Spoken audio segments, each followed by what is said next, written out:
नमस्कार. आज आपण बघणार आहोत मस्त अशी मलाईदार रबडीदार तांदळाची खीर कशी बनवायची ते एकदम जबरदस्त अशी टेस्टी आणि खूप अशी एकदम मलाईसारखी लागणारी खीर आपण आज इथे बनवणार आहोत. तुम्ही बघू शकता एकदम जबरदस्त आपली इथे खीर बनलेली आहे.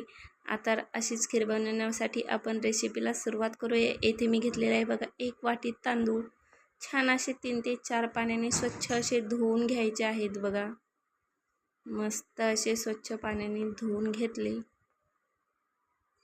की एक अर्धा तासभर आपण हे भिजत ठेवायचे आहेत बघा. कमीत कमी ते मग छान असे फुलले जातात. अर्धा तास आपण येथे भिजवून घेतलेले आहेत.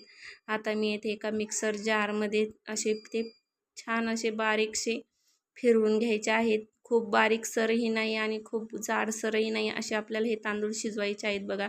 थोडेसे भगर भगर असे त्यामध्ये बारीकशा कण्या राहिल्या पाहिजे. अशा प्रकारे छान असं मिक्सरला फिरवून घेतलं की मी आता येथे घेणार आहे एक अर्धा ते पाऊण लिटर दूध.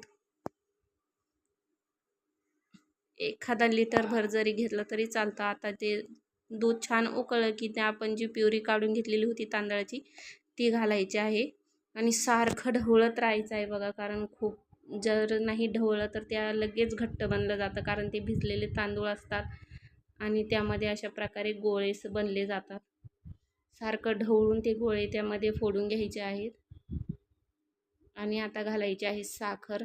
आपलं छान असं ढवळून ते पूर्ण त्यामध्ये अजिबात काहीच राहिलेलं नाही बघा. मस्त अशी प्युरी त्याची बनलेली आहे. आता घालायचे आहे काही ड्रायफ्रूट्स, काजू बदाम बारीक, आणि येथे मी घातलेलं आहे बघा केशर, जे दुधात मी भिजत ठेवलेलं होतं. छान असा मस्त त्याला पिवळसर असा कलर येतो बघा त्याने.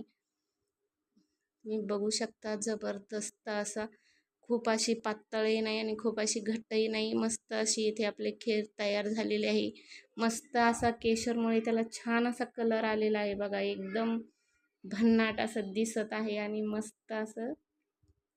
आता घातलेला आहे मी बारीक नारळाचा किस, त्यामध्ये घालायची आहे चवीनुसार इलायची पूड. मस्त असं पुन्हा हलवून घ्यायचं आहे. शक्यतो खिरीला सारखं हलवतच राहायचं आहे, कारण आपण जे बारीक आहे त्यामुळे त्यामध्ये पटक्यान लगेच गोळे बनले जातात. वरून घालायचं आहे तूप. अतिशय टेस्टी अशी तुपाने ही खीर लागते बघा. मस्त.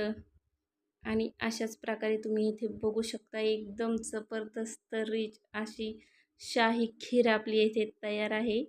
सगळ्यांनी व्हिडिओ नक्की पूर्ण बघा. आवडल्यास लाईक कमेंट शेअर करा आणि चॅनलला सबस्क्राईब करायला विसरू नका. डेकोरेशनसाठी आपण त्यामध्ये घालणार आहोत केशर, पिस्ता आणि गुलाबाच्या पाकळ्या. मस्त अशी आपली येथे खीर रेडी आहे. सगळ्यांनी व्हिडिओ नक्की पूर्ण बघा.